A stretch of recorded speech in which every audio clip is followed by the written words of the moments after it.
ডিগবৈ পৌৰসভাত নিবিদাক লৈ উত্তপ্ত পৰিৱেশ। ৬জন দুখন নীতিৰে নিবিদা কৰিবলৈ যোৱা তীব্ৰ প্ৰতিবাদ।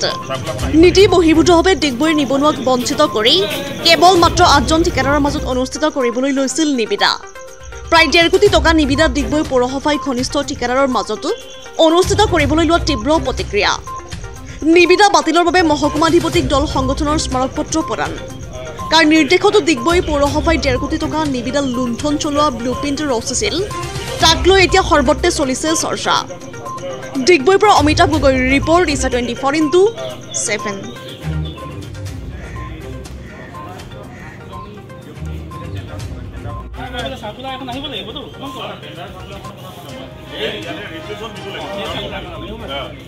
এনেতো এই টেণ্ডাৰবিলাক PWD ৰেজিষ্ট্ৰেশ্যন হ'লে মাৰিব পাৰে। তো এতিয়া কাইটিয়া লগাই দিছে যে টাউন কমিটি ৰেজিষ্ট্ৰেশ্যন লাগিব। নিবিদা বিসংগতিৰ কাৰণে আমি ইয়াতে আজি গোটেইখিনি বিভিন্ন দল সংগঠন আমি একত্ৰিত হৈছোঁ। ডিগবৈ বিভিন্ন দল সংগঠন তেখেতলোকে ডিগবৈত যি নিবিদা নতুনকৈ উলিয়াইছে, এই নিবিদাটো বিসংগতিপূৰ্ণভাৱে উলিয়াইছে। তেখেতলোকে আমাৰ ডিগবৈ টাউন কমিটিৰ পৌৰসভাৰ যদি আমাৰ টেণ্ডাৰ মাৰিবলৈ হয়, তাত আমাৰ আগতে আছিলে PWD ৰেজিষ্ট্ৰেশ্যন লাগে। PWD ৰেজিষ্ট্ৰেশ্যন হ'লে যোনে হ'লেও ইয়াতে টেণ্ডাৰ ক'ত কৰিব পাৰে। তো তেখেতলোকে নতুনকৈ এটা নিয়ম উলিয়াই দিছে। আমি জনামতে এতিয়ালৈকে চৰকাৰৰ পৰা ডিগবৈ পৌৰসভালৈ চাৰ্কুলাৰ নোহোৱাকৈ তেখেতলোকে এটা নিয়ম উলিয়াই দিছে। এতিয়া টেণ্ডাৰ মাৰিবৰ কাৰণে আপোনাৰ ডিগবৈ টাউন কমিটি বেলেগকৈ ৰেজিষ্ট্ৰেশ্যন লাগিব। আৰু এই বস্তুটো ৰেজিষ্ট্ৰেশ্যনটো কৰিব কেতিয়া হ'ল, কেনেকৈ হ'ল, ক'ত দিলে আমি ডিগবৈবাসী ৰাইজে একো গমেই নাপাওঁ। ডিগবৈ ইমান নিবনুৱা থকাৰ পিছতো আমি গম পোৱা মতে অকল 8খনে ফাৰ্ম ৰেজিষ্ট্ৰেশ্যন হৈছে।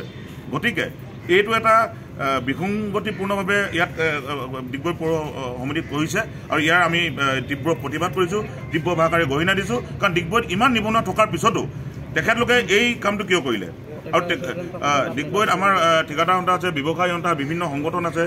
তো তেখেতলোকে এই কথাটো জনাব লাগিছিলে। নজনাকৈ তেখেতলোকে মনে মনে কেইজনমান ব্যক্তিক ঠিকা দিবৰ বাবে এই কামটো কৰিছে। তাৰ কাৰণে আমি আমাৰ বিভিন্ন দল সংগঠনৰ পৰা আমি গৰিহণা দিছোঁ। ১ নম্বৰ কথা। ২ নম্বৰ কথা, ডিগবৈ টাউন কমিটি ৱাৰ্ড মেম্বাৰৰ শুনিছোঁ এজন ৱাৰ্ড মেম্বাৰ ইয়াতে ৰেজিষ্ট্ৰেশ্যন কৰিছে। ৱাৰ্ড মেম্বাৰজনে তেখেতে অকল নিবনুৱা আছে নেকি? ইয়াত এজন ৱাৰ্ড মেম্বাৰে ৰেজিষ্ট্ৰেশ্যন কৰি অকল তেখেতে নিবনুৱা আছে নেকি? বাকী ডিগবৈ নিবনুৱাসকল ক'ত গ'ল? গতিকে এইখিনি আমি ডিগবৈ বিভিন্ন দল সংগঠনৰ তৰফৰ পৰা আমি SDO ছাৰক আমি ইয়াৰ পৰা অনুৰোধ জনাম, মেজিষ্ট্ৰেট মেডামক ইয়াৰ পৰা অনুৰোধ জনাইছোঁ যাতে তেখেতলোকে এই টেণ্ডাৰটো অনতিপলমে স্থগিত ৰাখে আৰু যাতে সুন্দৰকৈ কোনো বিসংগতি নোহোৱাকৈ এই টেণ্ডাৰটো পুনৰ উলিয়াই তাৰে আমি কামনা কৰিছোঁ। ধন্যবাদ।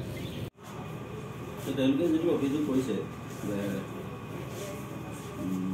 তেওঁলোকে গম নাপালে টেণ্ডাৰ হ'ব বা তেনেকুৱা নহয়।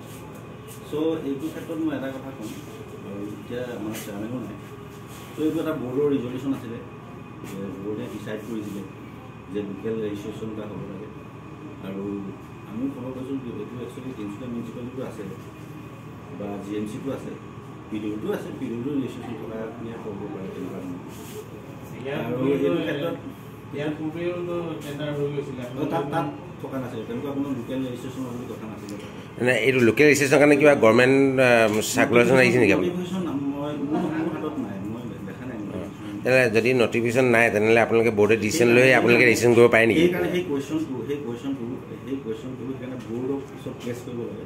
বৰ্ডে ফাইনেলাইজ কৰিব যে তেওঁলোকে যিখিনি আপত্তি কৰিছে সেই আপত্তিটো কেনেকুৱা ধৰণৰ গ্ৰহণযোগ্য হয় নহয়, সেইটো বৰ্ডে ক'ব। একচুৱেলি টেকনিকেলি মই এইটো ক্ষেত্ৰত নহয়, যিহেতু আপুনি গভৰ্ণমেণ্ট এমপ্লয়ী আপুনি, আৰু তেওঁলোকে বৰ্ডে যিকোনো ডিচিশ্যন তেওঁলোকে কালি এনেকুৱা কথা আহিব নেকি যে বৰ্ডে ইচ্ছা কৰিলে এখন মাৰ্কেট বিকি দিব পাৰিব?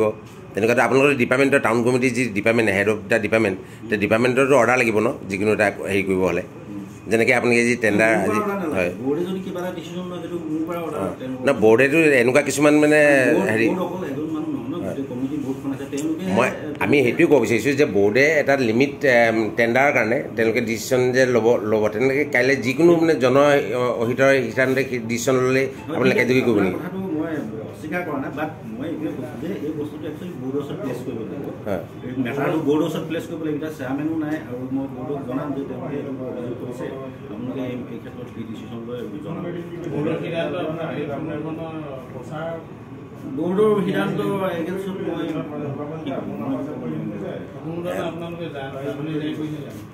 বিজ্ঞাপন দিছিল নেকি কোনোবা পেপাৰত বিজ্ঞাপন দিছিল বিজ্ঞাপন দিয়া আছিলে এখন দৈনিক বাৰ্তা ডিগবৈত এখন চাৰ্কুলেশ্যন আছে নে নাজানো তেওঁলোকে কোনখন পেপাৰত দিছে আচলতে এই বিজ্ঞাপনটো কোন কাৰ ফালৰ পৰা আচলতে দিয়া হৈছিল আপোনালোকৰ ফালৰ পৰা নে অফিচিয়েল ফালৰ পৰা দিয়া মই দিয়া নাই মানে মানে ধৰি লওক বোৰ্ডে কৈছে যে এনেকুৱা এখন পেপাৰত দিব লাগে নটিচ বৰ্ডত মাৰিব লাগে মাৰিছিলোঁ যে কোনোবাই দেখা নাই বা গম পোৱা নাই সেই কথা সেইটোৱে অভিযোগটো আচলতে সেই অভিযোগটোৱে বৰ্ডৰ ওচৰত প্লেচ কৰিব লাগে যে আমি গম নাপালোঁ বা নাজানো আমিও লোকেলাইজেশ্যন কৰিবলৈ বিচাৰিছোঁ আমাক দিব লাগে এই বস্তুবোৰ বৰ্ডৰ ওচৰত প্লেচ কৰিব লাগে এতিয়া কালিলৈ টেণ্ডাৰটো হ'বনে নহয় কোন তাৰিখে যিটো আপোনালোকে যি টেণ্ডাৰটোৰ কাৰণে যে পেপাৰ দিছে এতিয়াতো অভিযোগ উঠিছে অভিযোগ কৰিছে যিহেতু কমপ্লেইন কৰিছে ৰিটেন কমপ্লেইন তেওঁলোকে দিব এতিয়া আপোনালোকক যদি চেয়াৰমেনে কয় কণ্টিনিউ কৰিবলৈ বা চেয়াৰমেনে যদি কয় বা এক্সিকিউটিভ অফিচাৰে কয় যে এইটো বস্তুটো ৰখাব লাগে এইটো এনেকুৱা এটা কমপ্লেইন আহিছে ৰখায় সেইখিনি হ'ব